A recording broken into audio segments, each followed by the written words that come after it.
So let's talk a little bit more about these zero coupon treasury securities. So before the government actually started issuing these types of securities, companies were creative. They'd buy the T bonds and then they'd sell them separately.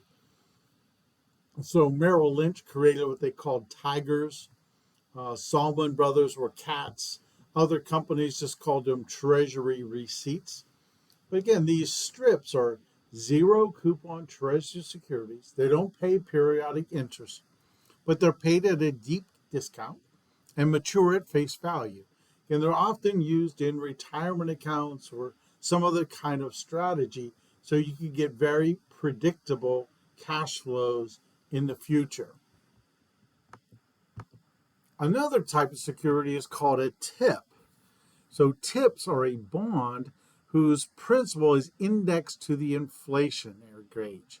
So the CPI index, right? If that goes up 1%, then the principal is adjusted by whatever the inflation is. So typically they're issued annually. They're typically 10-year bonds. But again, they are inflation indexed bonds. So every year the principal is adjusted to the index. So what that means is that the interest is paid based on the new principal. The advantage, it increases with inflation. The disadvantage is you're taxed on any increase in principal when it occurs. But the other disadvantage, I guess, is that your coupon could actually go down, or your payment could go down if inflation decreases. Some federal agencies have also been authorized to issue financial credit. So they can issue their own debt. Now, unlike the federal government, these are not absolutely guaranteed.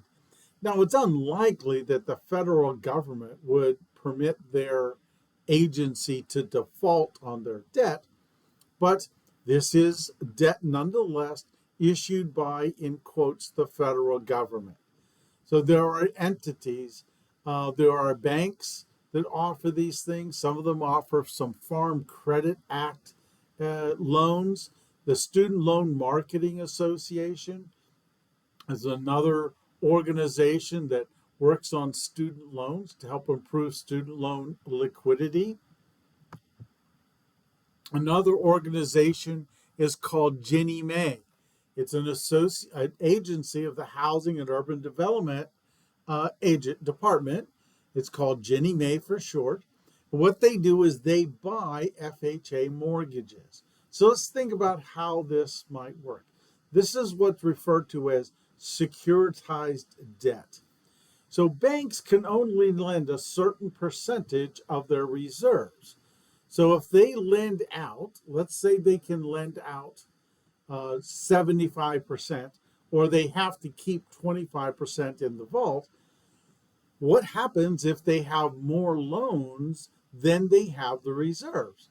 Then the only way they can make money then is to sell some of these mortgages.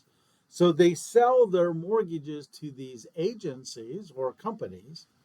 Those agencies create bonds and, of course, issue them for the money. So then they go and they buy the mortgages from this company with these this bond cash flow, and now banks can now lend again. So these are sold largely to institutional clients. Some individuals tend to own these, but they typically do it from mutual funds rather than buying individual bonds.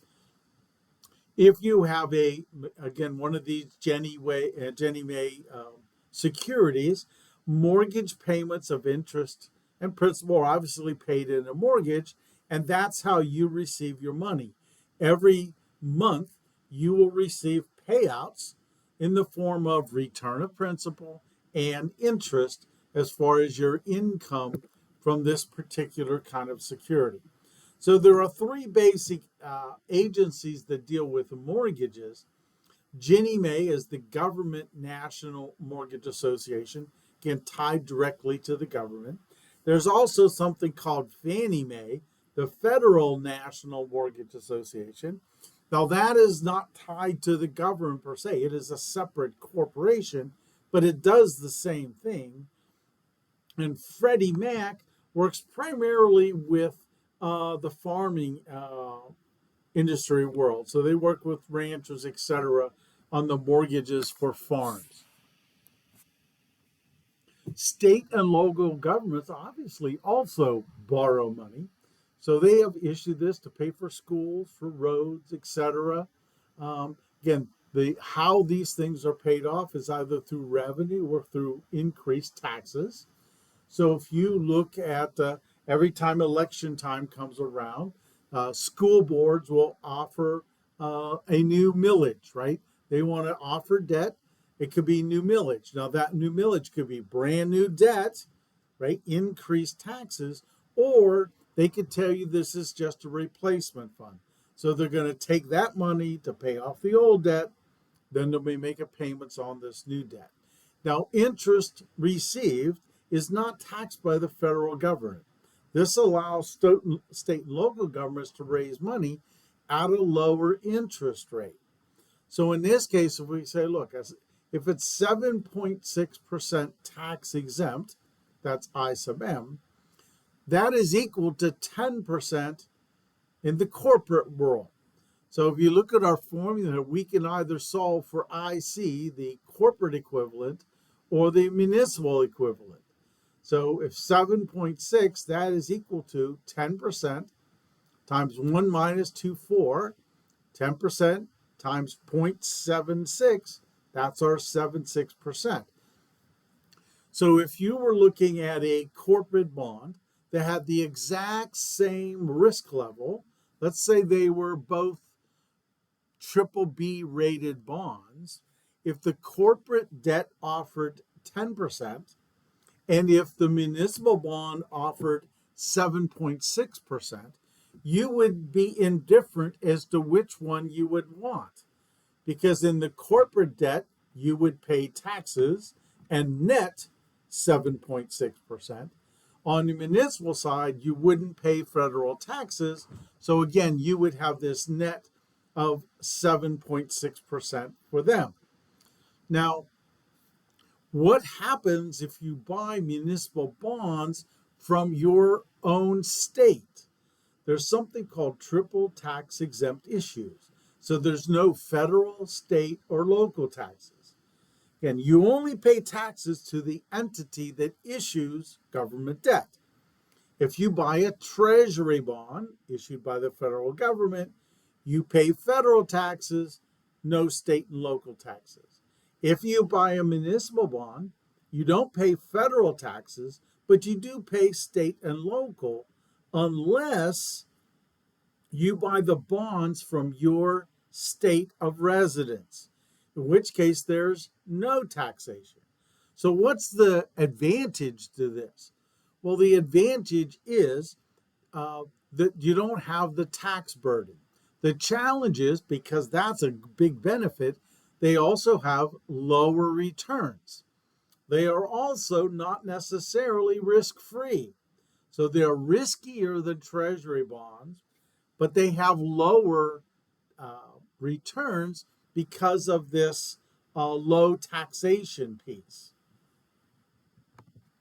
So what types of bonds are there in this tax-exempt environment?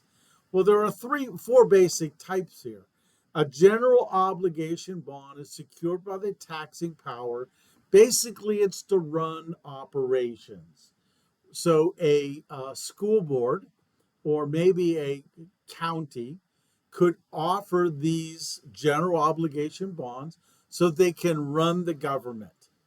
A revenue bond is where the income of that bond, the interest, is gathered from some project that's being financed.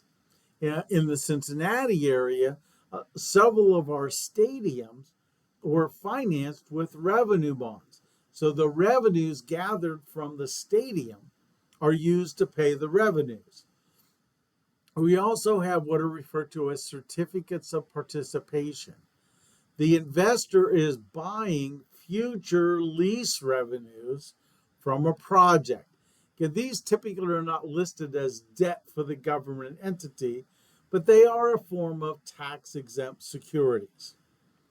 There is also something called tax or revenue anticipating notes. These are short term notes when revenues are expected. So, as revenue is received, these things often mature in order to pay the taxes or pay towards the revenues of a project. What are the risk levels associated with tax exempt securities?